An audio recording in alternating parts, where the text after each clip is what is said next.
trial motions? Your Honor, the defense just asked that we make appearances before the court before we go into any housekeeping matters. And if the government would like to go first. Good afternoon, Your Honor, members of the jury, Mr. Pala. My name is Isaac Kidwai. Today I'm representing the people of the United States. Would my witnesses be permitted an introduction as well? Yes. Good afternoon, Your Honor, members of the jury, Mr. Paloth. My name is Jordan Katz, and today I am Morgan Devico. Good afternoon, Your Honor, members of the jury, Mr. Paloth. My name is Murray Edwards, and I'll be Harper Edwards. Appearance for the defense, Your Honor. Yes. Good afternoon, Your Honor. My name is Ahil Pala, and I'm representing on behalf of the defense today. If our witnesses could please introduce themselves. Good afternoon, Your Honor. My name is Jack Spillner, and today I am Blake Crosby. Good afternoon, Your Honor. My name is Liz Grant, and today I am Gray Judd. Your Honor, with that, we'd like to go into preliminary matters if the government would like to go first. Your Honor, first we'd like to ask for permission to move freely about the well, as well as inquire as to your preferences on asking before approaching the witness stand. Sure, you can move freely. And do ask before you approach. Yes, Your Honor. Next, we'd like to bring to the court's attention that we have an enlarged copy of Exhibit 2, and that should Exhibit 2 come onto the record at any point, we plan on using this to show the jury. Lastly, Your Honor, we'd like to bring it to the court's attention that both Mr. Paloth and I have agreed on exhibit binders that we'll be placing on the witness stand to yourself, and we'd like to ask for permission to hand them out to the jury. Yes. Permission granted. But with that, Your Honor, the government has nothing further, and we're ready to proceed with opening statements. Your Honor, if you could just instruct the members of the jury that when evidence is only entered, that they can flip to those exhibits and binders. May I approach, Your Honor? Yes.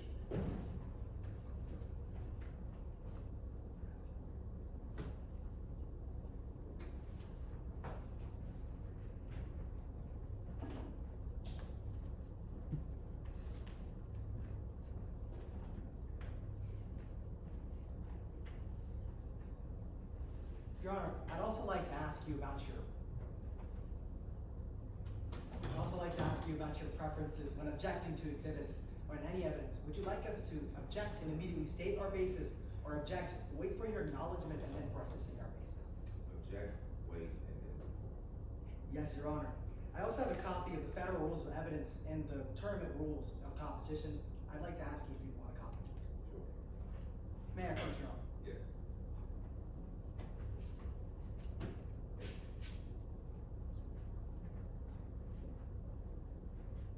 We'd also like to invoke both Rules 603 and 615, the constructive pre-swearing of all witnesses, as well as sequestration.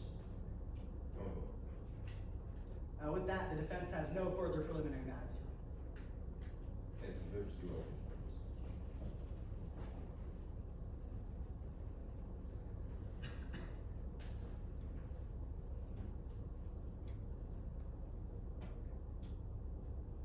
That defendant is a one-man army. In a fight that started with last year's presidential election, when the future of the military was up in the air. But when it was up to this country to make a decision, the United States Army didn't intervene. One person did. It was the 4th of July. Senator Thomas Capella was just kicking off his presidential campaign tour. He was giving speeches. He was hosting rallies. He was celebrating life and liberty until his life was taken away from him. Red, white, and blue became red. There was blood on the floor. There were screams in the air. And on that stage, the senator was dead. That's why we're in court today. Because this wasn't the work of a government conspiracy. This wasn't a crowd stampede. This was a single sniper bullet, right to the center of the head. This was the work of a one-man army. You see, today, you're gonna learn that Thomas Capella was running for the presidency on a key issue. He wanted to defund the military. But that was a problem for the defendant, Mr. Blake Crosby. Today we expect you to learn that Mr. Crosby has very strong ties to the United States Armed Services. That for that defendant, Thomas Capello couldn't be the next president. So he made sure that it wouldn't happen. As the government, we've charged Blake Crosby with the felony murder of Thomas Capello. Now, when the government charges someone with a crime, we have a burden to prove that crime to the jurors beyond a reasonable doubt. And to do that, we're going to start all the way back at the beginning. Because Thomas Capello may have died on July 4th, but his life was signed away months before that. Today we expect you to find that the defendant broke laws, kept secrets, and made his plans on the same day that he decided on his target. And we expect you to find that over the next few months, he made that target very clear. But it's not enough for us to prove that he planned to kill someone. But we're going to have to prove to you that he did. And that's exactly what we intend on doing today. Special Agent Morgan Devico is going to take this witness stand. He's the man who investigated Senator Capello's death. He's going to walk you through the crime scene. He'll show you the angle that the senator was shot from. He'll show you the spot that the senator was shot from. And you might just find that that's exactly where the defendant was standing. And now in just a few moments, Mr. Palaf is going to come speak to you. But while he's speaking, I want you to remember what today's trial is really about. It's about one senator. It's about one election. And it's about a one-man army. Because if the defendant takes this witness stand today, we expect him to admit that Thomas Capello was killed by a skilled and experienced sniper. That he was killed by a 1 in a million shooter, that he was killed by a one-man army. And so at the end of today's trial, I'm going to ask you to find Blake Crosby guilty of murder.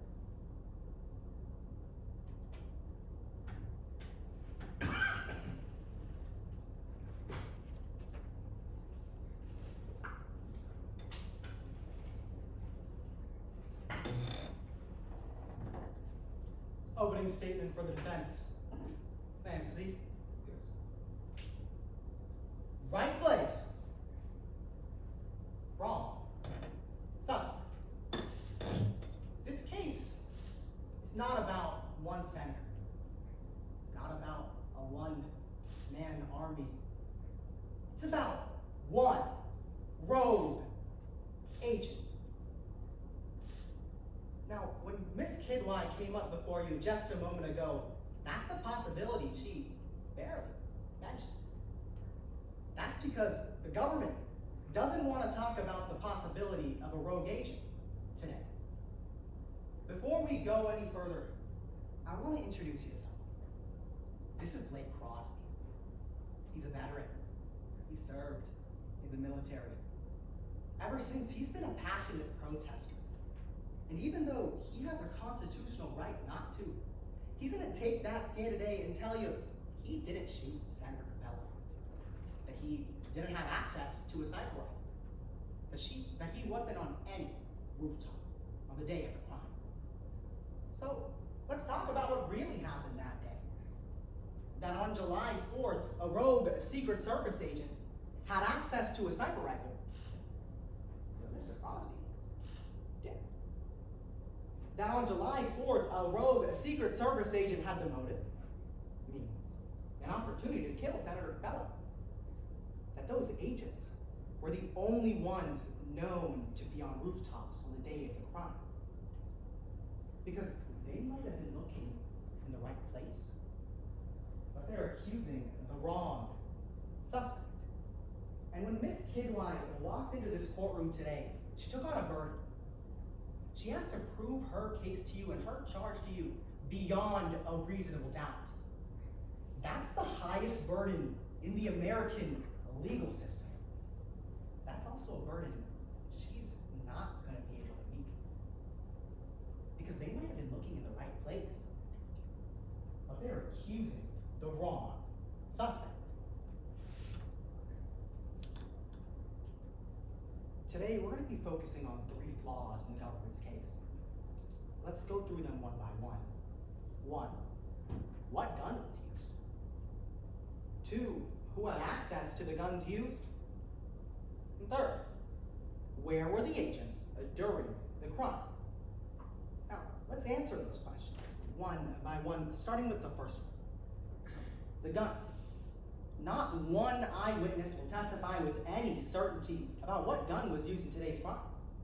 In fact, the evidence will show that their investigation had other sniper rifles, that the bullet found in Senator Capello's skull could have very well fired.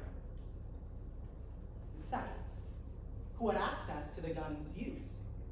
Today, you'll learn that the only people with guns in Decatur Square were those agents, that they can't connect those guns to Mr. Crosby. And 3rd, where were the agents during the crime? The only people that we know in today's case that were on rooftops were those agents. You'll learn that the government only pointed to Mr. Crosby as a suspect because they didn't investigate any other option. And that matters. Because my client, Mr. Crosby, walked through those courtroom doors an innocent man. Will sit throughout today's trial an innocent man, and will walk out those courtroom doors an innocent man. That is, unless the government meets their burden beyond a reasonable doubt. Members of the jury, there will be plenty of reason to doubt what the government is claiming. Because they might have been looking in the right place, but they're accusing the wrong suspect. That's why at the end of this trial, I'm going to come up before you again. I'm going to ask you to find Ray Crosby not guilty. Thank you.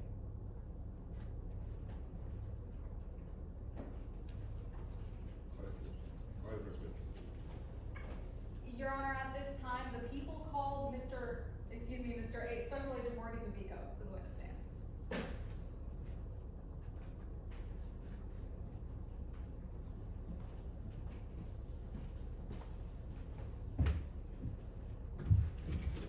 May I proceed? Yes. Good afternoon. Could you introduce yourself to the court? Afternoon. I'm sure you can tell. Secret Service, Morgan Devico. How long have you been working for the Secret Service? 21 years, ma'am. 8 in my current position. And could you describe your educational background a little more?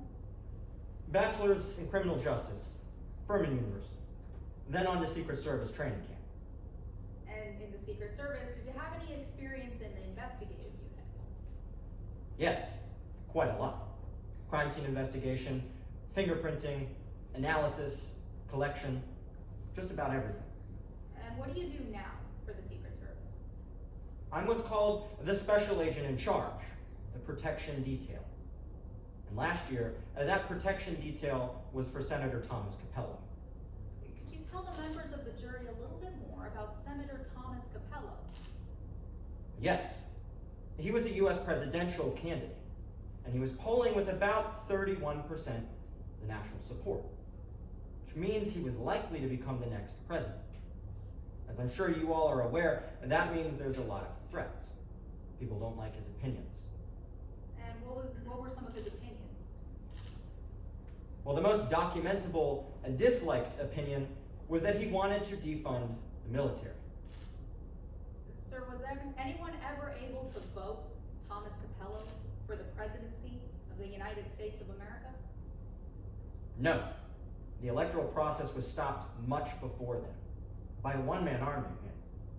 Why is that? Why was the electoral process stopped? Because a one-man army shot Thomas Capello in the head, just about 3 blocks in the southern direction of this courthouse. And were you there to see that shot happen? I was. As I said, I was in charge of the protection detail. So did you have other Secret Service agents there as well? We did, about 38 of them, And did you keep track of where all of them were? at all times. The Secret Service has an extensive communication system, and we knew where each and every one of our agents were. There were no rogue agents, ma'am. Now I want to talk a little bit about your investigation. Did you investigate that shooting? I did. After Senator Capello got shot, my role turned from protection to detection to investigation. And did you have help from the FBI's forensic experts? Yes, we did. Most notably, Mr. Andy McNeil. Would you be able to open up Exhibit 16 in that binder in front of you? I'm there. Does that look like a forensic report that Mr. McNeil wrote? It does. And is that clear and accurate to your knowledge? It is.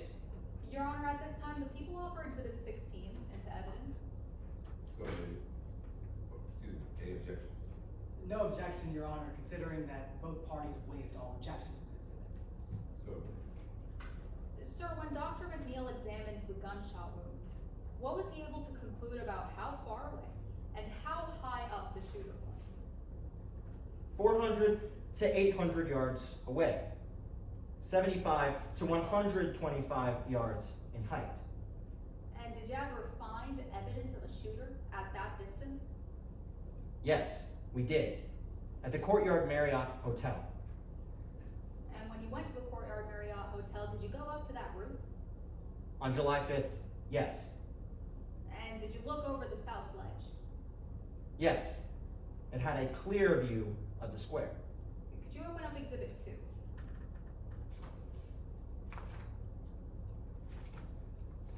I'm there. What are we looking at? This is the same view I observed when I went to look from the courtyard's rooftop. Is that clear and accurate to your knowledge?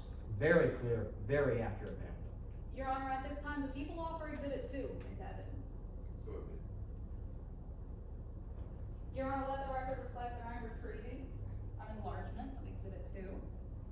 Sir, does that look like the picture you're seeing? It does. Your Honor, permission for the witness to step down for demonstrative?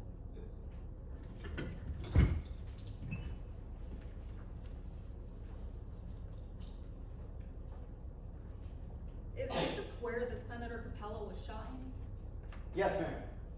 He's standing right there. And how exactly would you describe the line of sight from the roof of the Courtyard Hotel to Decatur Square? Straight on. Andy McNeil agreed with me. Could you go back to that forensic report, Exhibit 16? You can sit down.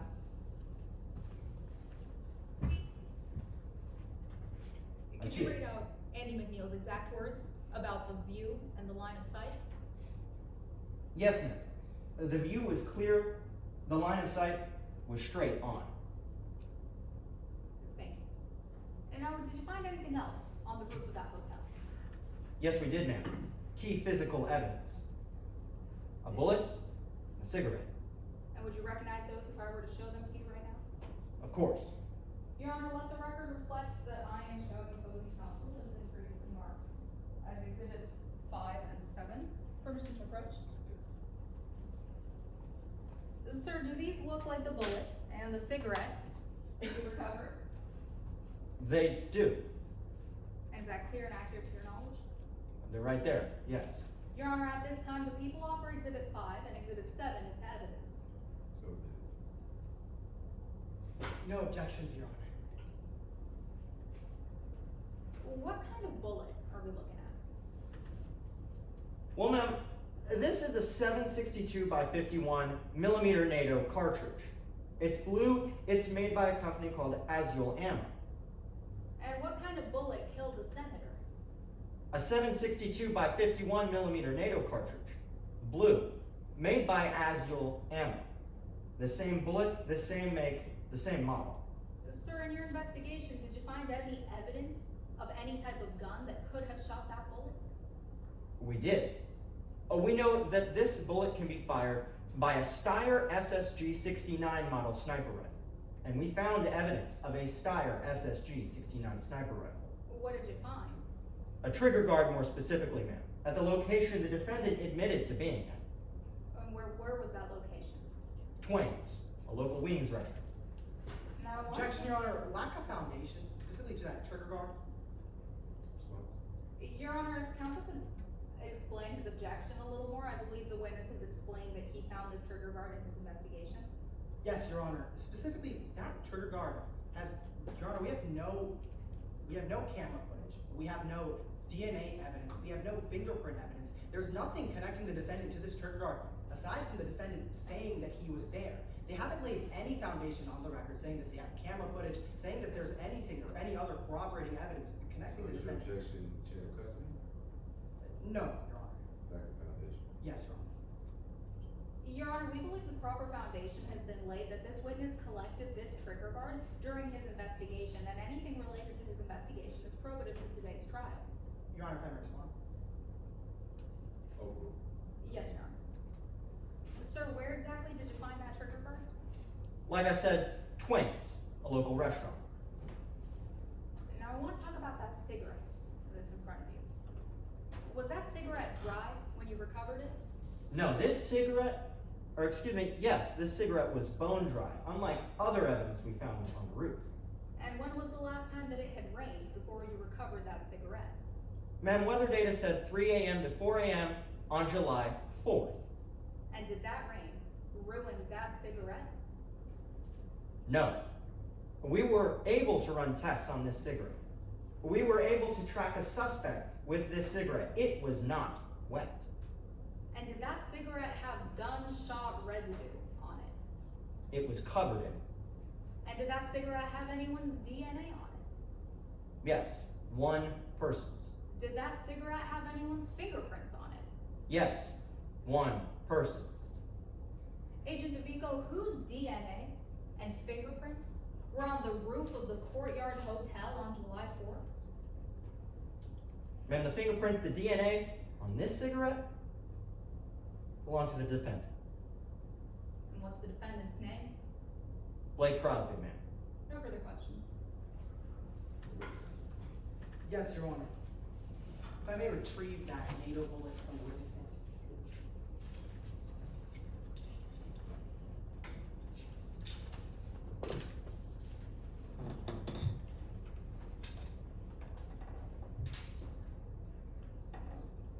Now, I want to start off with something interesting you said on direct examination. You specifically said that NATO bullet, that you had an extensive communication network within the Secret Service, right? Well, yes, it's the Secret Service.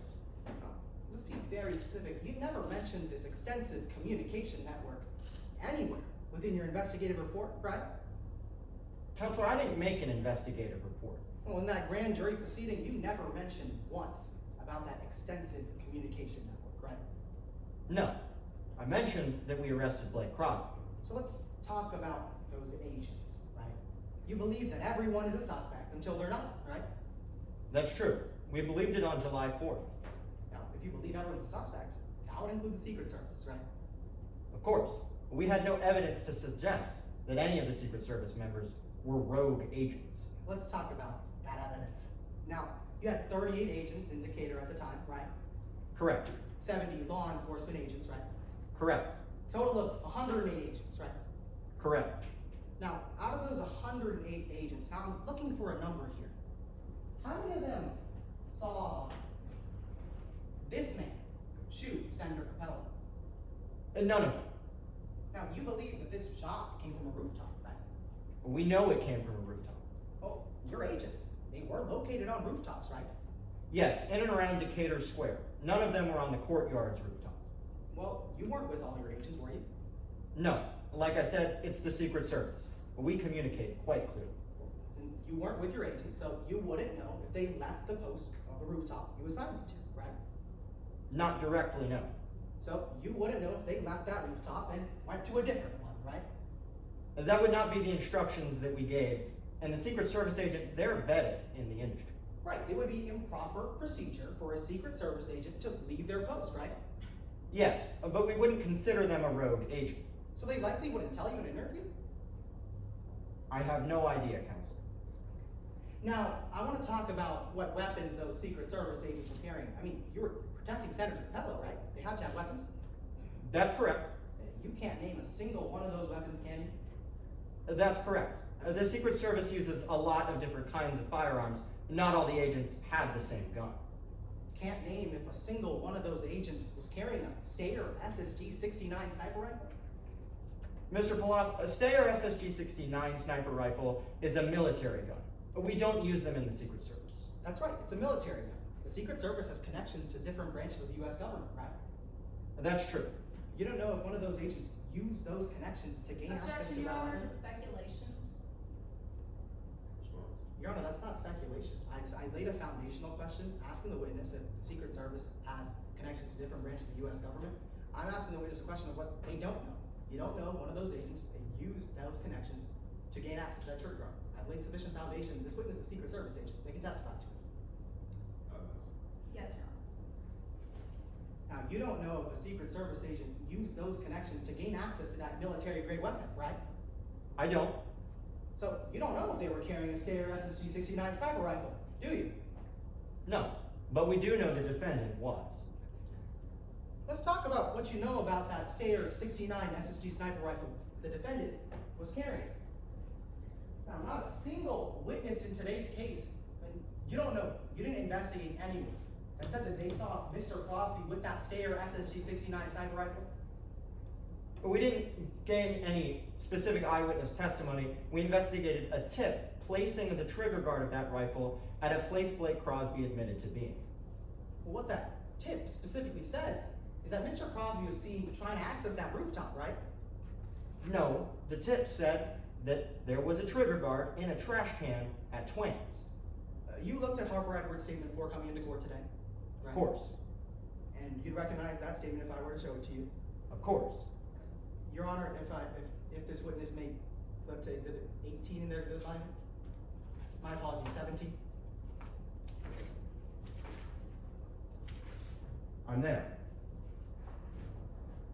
Now, I'm gonna hand you this black marker.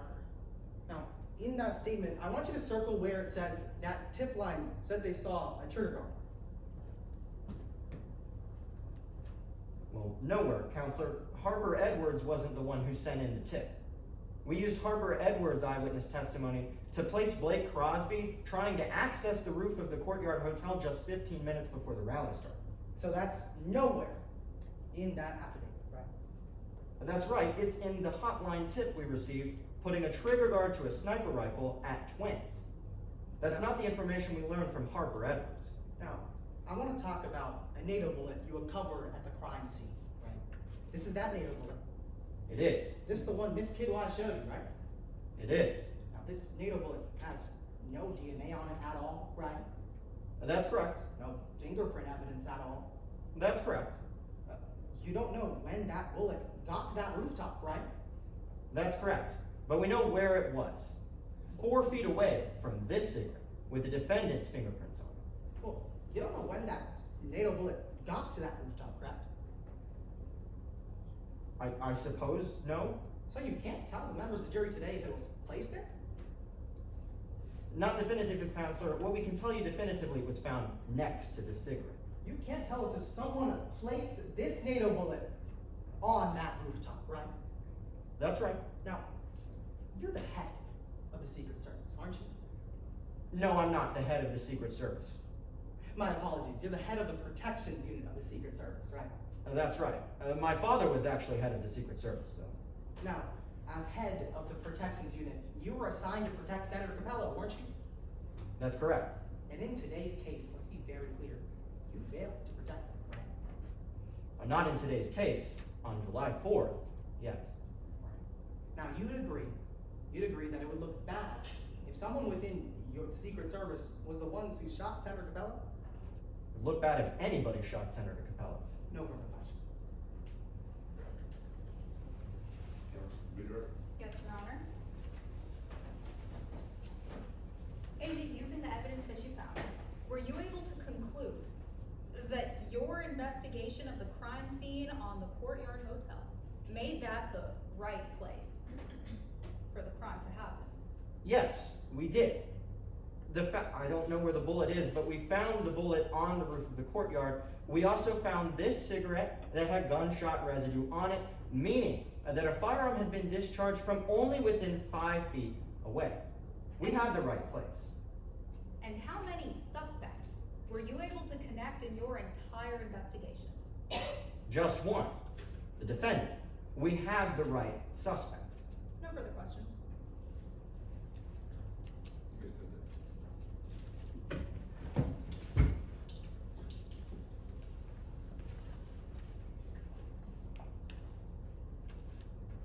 Okay, next witness, counsel. At this time, the people call Ms. Harper Edwards to the witness stand. Ms. Edwards.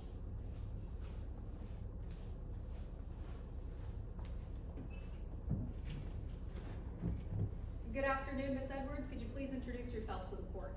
Good afternoon. My name is Harper Edwards. And what do you do for a living? Well, I'm a singer-songwriter. I like to think of myself as Beyonce, but she doesn't have my vocal range. But to pay for my studio time, I work as a front desk clerk at the Courtyard Marriott in downtown Decatur. Is that where you were on July 4th? Yes, ma'am, I was at work. And did you ever see anyone suspicious at the Courtyard Marriott? I did. I took a break from writing some new songs, and I went up to the rooftop to go take a smoke. And when I was leaving from that smoke break, I did see a weird figure when I was leaving. And around what time was that? 12:45. And could you describe the figure that you saw? Sure. They were wearing an all black outfit, wasn't very cute. And then they had a black drawstring bag with them as well. Do you remember what that person's face looked like? I do. And is that person in this courtroom today? They are. Could you point them out? It's that guy sitting over there with the blue tie. Your Honor, let the record reflect that the witness has identified the defendant. Sure thing. Now, ma'am, I want to ask you about a little bit about your check-in policy at your hotel. When a guest checks in, is there anything specific that you do? Yeah, so when they check in, we ask them for a form of ID and a credit card just to make sure that the information that they gave us to make the reservation is the same as who they actually are. And do you check that ID and credit card with the name on the reservation? Yeah, that's hotel policy. And ma'am, what name did that man give you when he reserved a room at the Courtyard? Well, when that guy checked in, he said that his name was Pat Henry. Do you know if that's his real name? I know that it's not his real name. No further questions. Cross. Yes, Your Honor.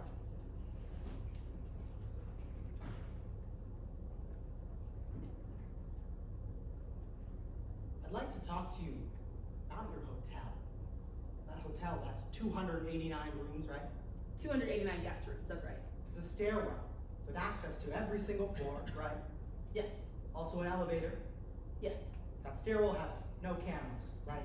No, the stairwell doesn't have any cameras. And same for the lobby, doesn't have any cameras. That's right, and same for the elevators as well. Now, let's be very clear for the members of the jury. You said you saw Mr. Crosby go up to that rooftop, right? Yeah, I did. Now, there's no key card access to any floor, right? No, you can just open the doors. No key card access to enter the hotel. No, not to enter the hotel. No key card access to enter that rooftop, right? No, you only need a key to get into your room. So anyone can access that rooftop from the basement to the 25th floor, right? I wouldn't say anyone. I mean, we have a sign on the door to the roof that says no guests allowed, so, I wouldn't say anyone, but yeah. Well, you said no guests allowed, but you saw Mr. Crosby go up to that rooftop once, right? Yeah, that's why I thought it was weird. You say you saw him, but you said he was dressing in all black. Yeah, You said he was carrying a drawstring bag, right? yes, he was. Now, that drawstring bag, it was pretty small, wasn't it? Yeah, I can't give you an exact size, but it was small. And you can't give us an exact size of what drawstring bag he was carrying, right? No.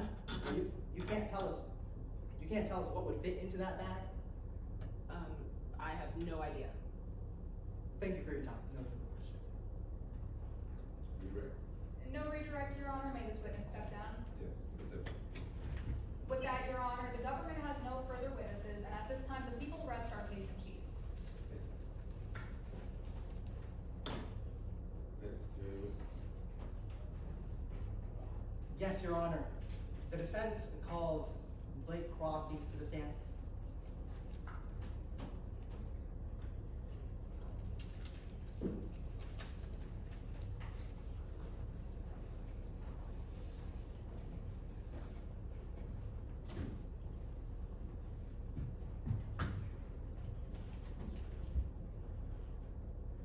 Good afternoon. Good afternoon. Could you please introduce yourself to the members of the jury? Good afternoon. I'm Blake Crosby. What do you do for a living, Mr. Crosby? Right now, I'm an Uber driver, but I'm most proud to say that I serve this country. When was the last time you were in Atlanta? July 4th, 2022. What happened when you were in Atlanta? Thomas Capello was shot. I want to talk about that. Were you interviewed about this shooting?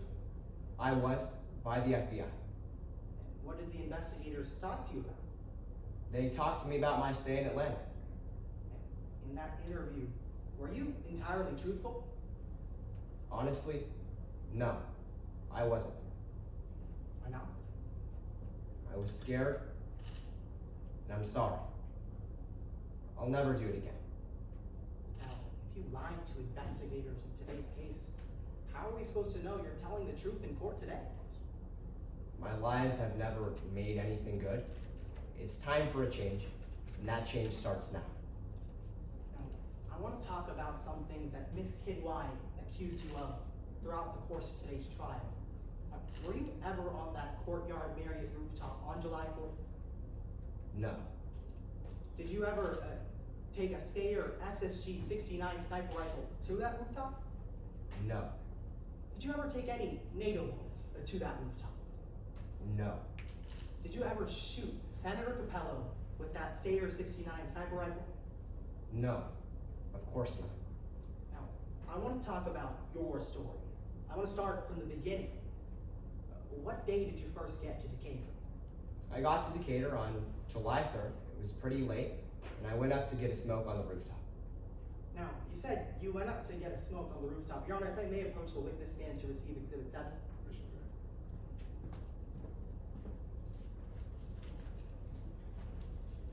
Is this that cigarette butt you smoked? Yes, that's the cigarette I smoked.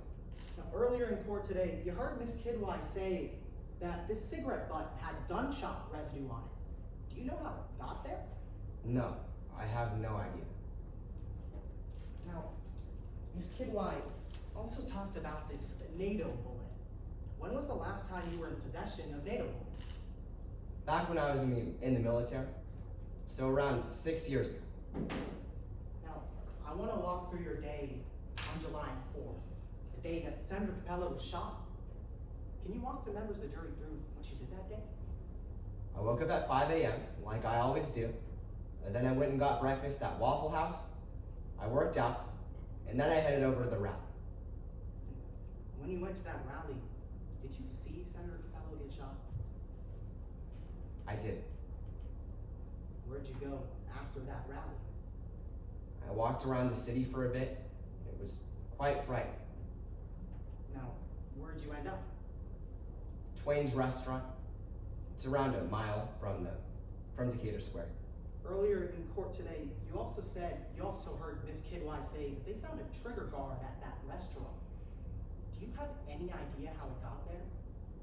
No, none at all. Now, how many guns are you in possession of? I currently own one gun. It's a handgun. I left it back in LA. Did you bring that handgun to Decatur? No, I didn't. Does that handgun fire 7.62 by 51 millimeter NATO rounds? No, it doesn't. When was the last time you were in possession of a Stayer SSG 69 sniper rifle? Back when I served, 6 years ago. Now, I want to make this very clear for the member of the jury. At any time on July 4th, were you ever on the Courtyard Marriott rooftop? No, I guess I was in the right place at the wrong time. Thank you for your time, Mr. Crosby. No further questions now. Yes, Your Honor, may I proceed?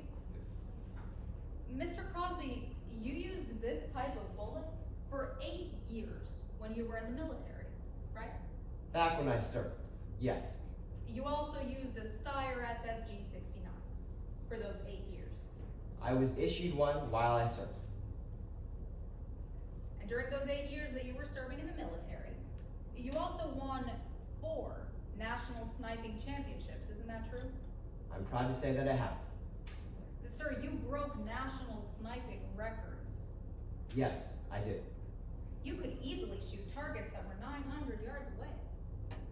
Back when I was a veteran, or back when I was in the military, yes. Sir, one time, you shot a target that was 1,500 yards from the place that you were standing. Isn't that true? Yes, 1,504 yards. And now I want to talk about your opinions on Senator Thomas Capello. You know who that is. I do. And you despise the man's politics. I didn't agree with his policies. So much so, that you flew from Los Angeles to North Carolina just to protest him. I protested him in North Carolina, South Carolina, and Georgia. And sir, when you booked your flights and your hotels for that trip, you remember posting some tweets, right? I do. Could you flip open to Exhibit 12 in that binder?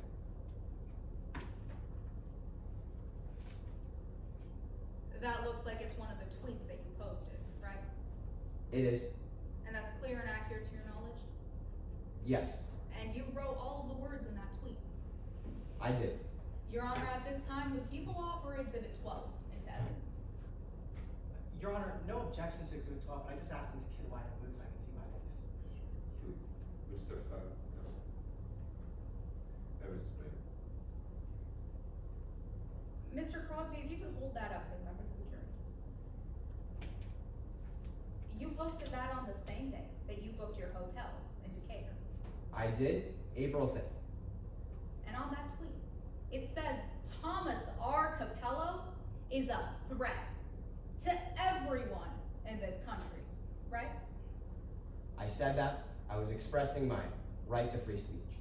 On that same day, you said as long as Thomas R. Capello is alive, none of us are safe. I said that. I disagreed with his policies. No further questions. For the record. Yes, Your Honor.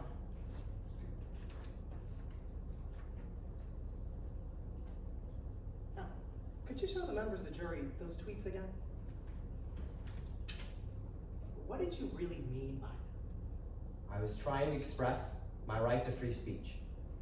I didn't agree with Thomas Capello's policies, and I wanted to say that. Now, did you intend for these tweets to be death threats? No, of course not. Now, you can put that down. I want to talk about those targets you shot in the military. How long ago were you in the military? It's been 6 years. And in that time, how many times you fired a sniper rifle? None. How many times you fired a Stayer SSG 69 sniper rifle? Objection, Your Honor, to scope. This is outside of the scope of my cross-examination. Any time the witness spent in between the time that he left the military and the current day is not within scope. May I respond, Your Honor? Your Honor, they just went through the targets that the witness shot on cross-examination. They opened the door to this testimony by talking about any shots that the defendant took, and for that reason, this is within the scope. Yes, Your Honor, we haven't spoken about the period of time between when the defendant left the military and before today's date, excluding July 4th, of course. That period of time is not within the scope of my cross-examination. Whether the defendant was using a gun or training with a gun, it doesn't apply to what I asked him on cross-exam. I believe for the purpose of this exercise, the scope is not limited, so Councilor Campers. Yes, Your Honor. Now, how many times you fired a Stayer SSG 69 sniper rifle since the military? None. How much practice does it take to shoot a sniper rifle? Takes a lot of practice. How much? Every day. Have you shot a sniper rifle every day? Not since I was in the military. Would you consider yourself today a one-man army? No. Would you consider yourself someone who would fire a target and hit a bullseye at 1,504 yards? No, it's been 6 years since I served. Thank you for your time, Mr. Crosby. No further questions, Your Honor. Nothing further, Your Honor. Please step down, Mr. Crosby.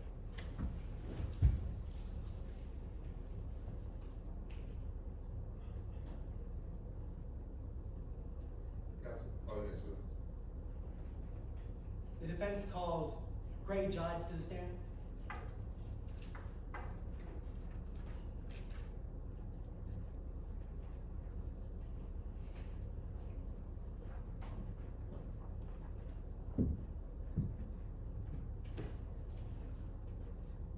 proceed, Your Honor?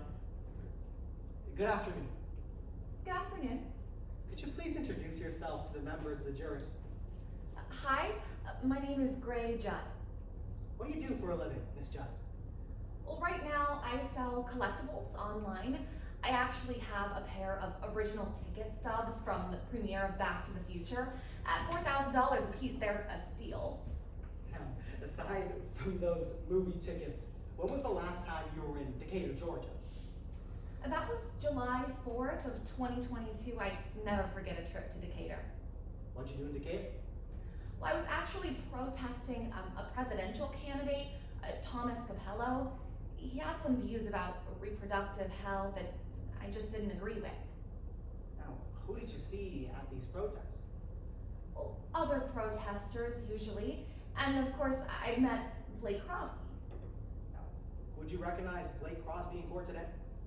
Yes, of course. He's sitting right over there. He's wearing the blue tie. Thank you. Now, on July 4th, how many times did you see Mr. Crosby? Just once, but I definitely recognized him. Now, when did you see him? Well, that was after I'd shown up to the rally, but before, of course, Mr. Capello was shot. So it was in between 10 a.m. and 1:45 p.m. Thank you for your time, Ms. Judd. No further questions. Cross. Yes, Your Honor. Ms. Judd, in that period of time that Mr. Block just asked you about, 10:45 a.m. to about 1 p.m., you don't know exactly when you saw Mr. Crosby, right? No, I'm not exactly sure. Right, and on that day, you remember he was acting, excuse me, you don't remember what he was wearing. No, I don't remember what he was wearing. So you can't tell us if he was wearing all black. I don't remember that. I'm not sure what he was wearing. You don't remember whether or not he was carrying a bag. I don't remember him carrying a bag. And ma'am, you were able to recognize him on that day because you had met him before. Oh, yes, just 2 days before. And when you spoke to him 2 days before, you found him kind of creepy. Isn't that true? A little. And then when you spoke to him 2 days before, he told you Senator Thomas Capello is a threat to every person in this country. Yes, we were talking about his political views. He told you Thomas Capello is an insult to every person that's ever served. Yes, I remember that Mr. Crosby had been in the military. And ma'am, on that day, you made the defendant an offer, didn't you? I'm sorry? You told him that he could come with you to every rally from July 1st to July 10th. Yes, we had an organization of protesters at all of these rallies. He told you he couldn't go to any rallies after July 4th. Yes, that's right. He said he was going home. He smiled when he said that. Yeah, when he said he was going home. He said, that won't work for me. Yes, that's right. Thank you, Ms. Judd. No further questions. You agree? Yes, Your Honor.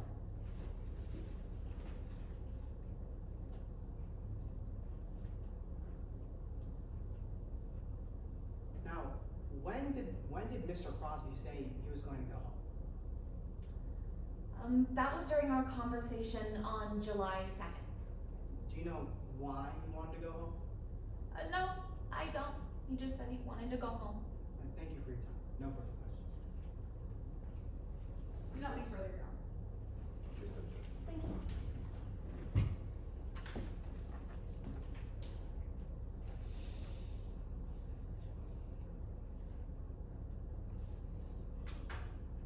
All parties rest their case. Yes, Your Honor, the people of West Indies. Yes, Your Honor, the defense rests their case. You ready for closing arguments? Yes, Your Honor. Yes, Your Honor. Okay, proceed. Your Honor, if I may have a moment to rearrange the exhibits. And if I could get a quick time check. 16:22. Left? Yes.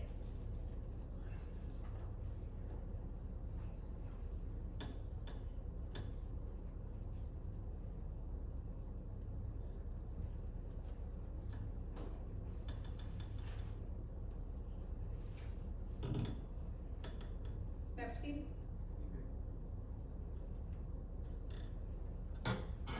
Thomas R. Capello is a threat to every person in this country.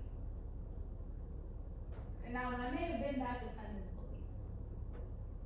But in reality, Thomas Capello wasn't a threat to our country. He wasn't a threat to the military. He was a threat to a one-man army. Millions of people wanted Senator Capello to be our next president. They wanted to watch him celebrate our country on July 4th. They were expecting fireworks, not gunshots. But when those same people started asking who did this, why did this happen, well, members of the jury asked the government. It was our job to answer those questions for you. And we've met our burden. We've proved to you that Blake Crosby killed Thomas Capello beyond a reasonable doubt. Because when Thomas Capello threatened his beliefs, he intended to fight back. And he did. And as long as we prove both of those things to you today, Blake Crosby is guilty. He knew he would be guilty months before when he planned this murder. You heard today that the same day that he booked his hotel was the same day that the senator announced his campaign locations. So the defendant made sure he'd be in the same place at the same time, and he made his intentions very clear. Thomas R. Capello is a threat. As long as he's alive, none of us are safe. Thomas R. Capello is a threat. Coming from a man who has experienced sniping threats. You heard today that the hotel that he booked, they check identification. He gave them a fake name. Members of the jury, this isn't spring break. Adults don't bring fake IDs on vacation. But that defendant did. He's trying to hide something. And so he walks into the roof of the Courtyard Hotel with a fake ID and a fake credit card. And when he goes up to the roof, this is what he sees. A spot that's 600 yards away, 100 yards up, and a straight on view to where Senator Capello was standing when he died. The forensic report of the bullet reads that the shot came from approximately 600 yards away, 100 yards up, from a straight on angle. Now, 600 yards may seem like a long shot, but for Blake Crosby, it's target practice. He can easily shoot targets that are 900 yards away. You heard today that he can shoot targets that are 1,500 yards away. Thomas Capello, he was a lot closer than that. The defendant could have made that shot if he had a gun and he had a bullet. And we found this bullet on the roof of the Courtyard Hotel. An exact match, make and model, to the one in the senator's head. This is a 7.62 Magnum. And the defendant wasn't just handling this gun. He was also handling a firearm. Because there was evidence of a Steyr SSG 69 in the exact place that the defendant admitted to having dinner at. Now, a Steyr SSG 69 and a 7.62 NATO bullet, those aren't new names to Blake Crosby.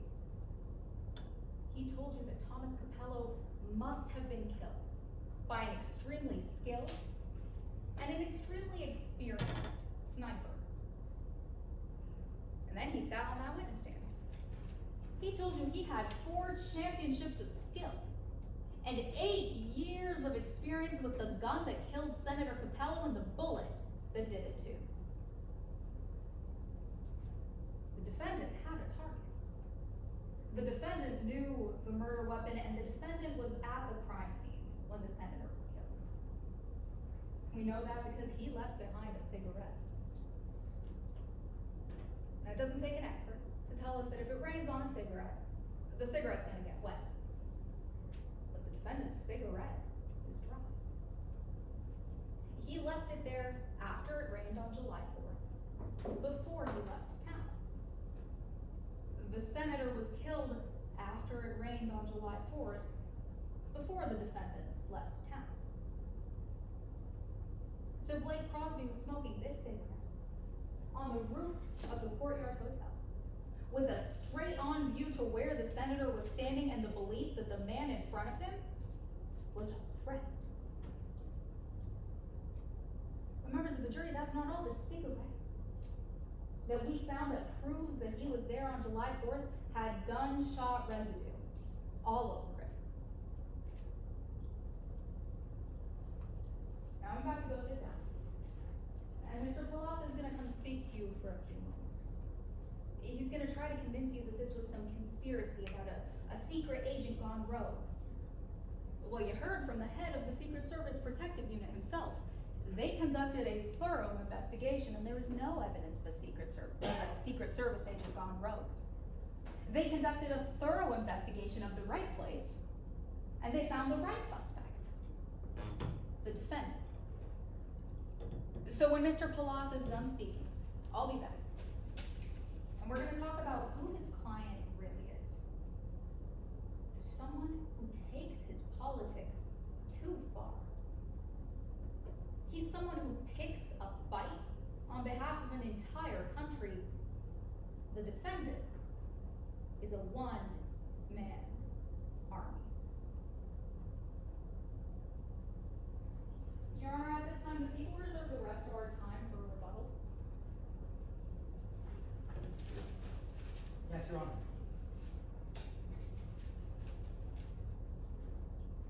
Ms. Kidwai, Your Honor, and members of the jury.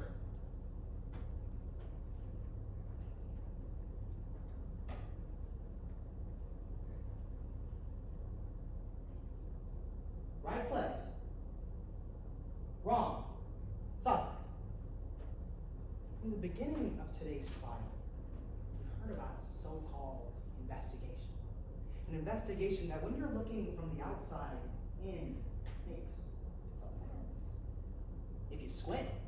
I mean, the story goes that Mr. Crosby took his old gun from the military, loaded it full of NATO bullets, and fired it at Senator Capello. But as you listen to testimony throughout today's trial, it wasn't that simple. I mean, it would be that simple if Agent Devico connected that gun to Mr. Crosby. It would be that simple if Agent Devico placed Mr. Crosby on that rooftop. It would be that simple if the Secret Service conducted an investigation and not an inside job. That got uncovered today. Because the government might have been looking in the right place, but they're accusing the wrong suspect. The government might be looking in the right place, they need to start looking for the right suspect too. Because my client, Blake Crosby, walked through those courtroom doors an innocent man. Sat throughout all of today's trial an innocent man, and will walk out those same courtroom doors an innocent man. That is unless the government meets their burden of proof. Now when Miss Kidwai walked into this courtroom today, she took on a burden. She had to prove her case beyond a reasonable doubt. That's the highest burden in our American legal system. And that's a burden she failed to meet.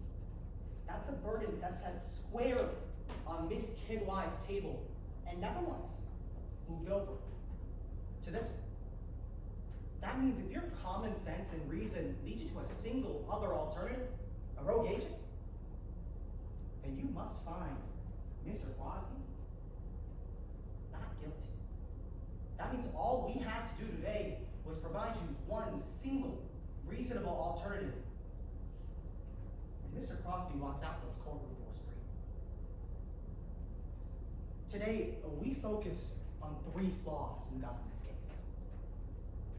What gun was used? Who had access to the guns used?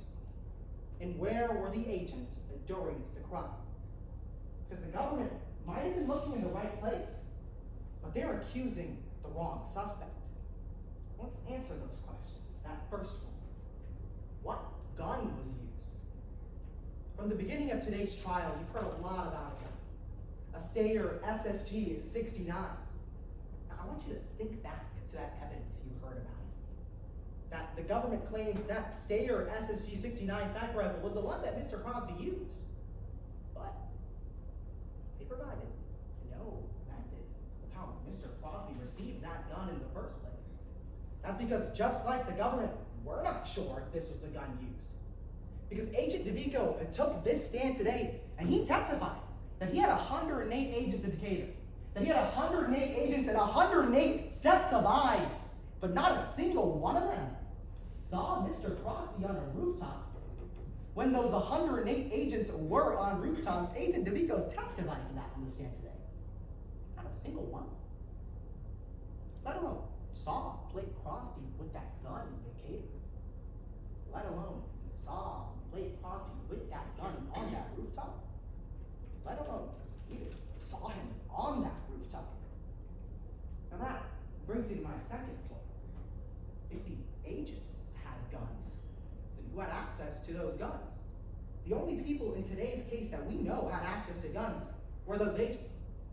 Agent Devico testified on the stand today that every single one of his agents were armed. That some of them might have had sniper rifles. That she doesn't know what weapons those agents were carrying. Members of the jury, that's not a coincidence. That's 108 suspects. Agent Devico didn't investigate. And third, where were the agents during the crime? The only people that we know who were on rooftops on the day of the crime were the agents. The only people that we know on those rooftops who had guns were the agents. The only people that we know who had access to sniper rifles were the agents. Now, Agent Devico, he can't even tell us. He can't even tell us that NATO round found on that rooftop could have been placed. He doesn't know who placed them. He doesn't know when it got there. He doesn't know anything. It's not coincidence. That's reasonable doubt. Now, Miss Kidwai, when she walked into this courtroom and she just came up before you, she told you that all she had to do today was prove that Mr. Crosby intended to kill Senator Capello and that Mr. Crosby shot Senator Capello. There's one issue with that. She can't prove that Mr. Crosby shot Senator Capello. She didn't bring one eyewitness. She didn't call one eyewitness to that stand today and then say that Mr. Crosby shot Senator Capello. That's because the government hasn't met their burden of proof. That's because the government was looking in the right place.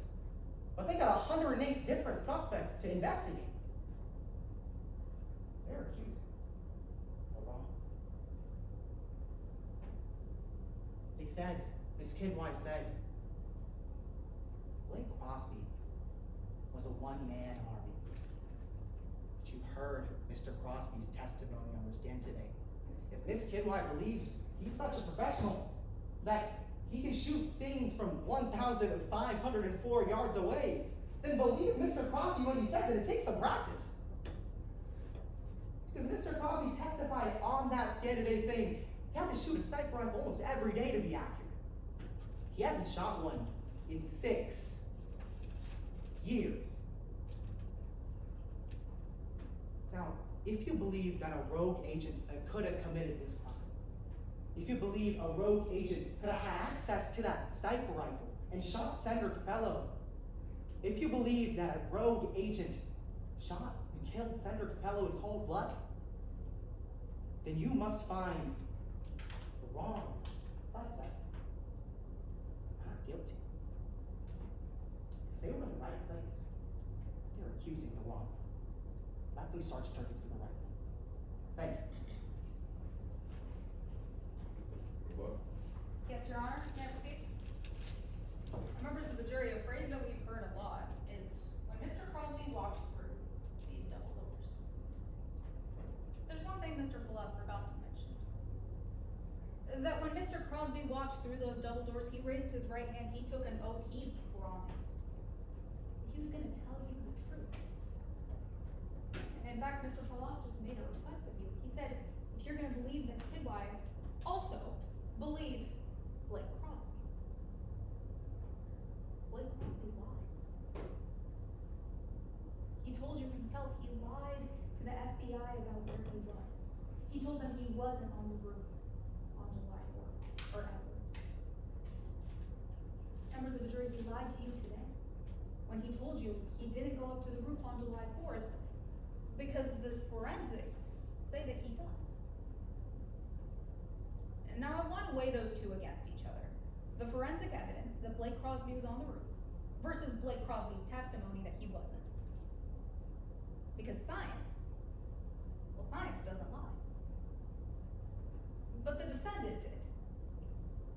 He lied to the FBI.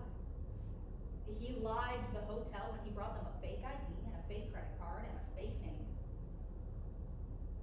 And if he can lie to the government to save his own skin, he's gonna lie to you, members of the jury. You heard today from Special Agent Morgan Devico. He told you that everyone was a suspect until they're not. Everyone.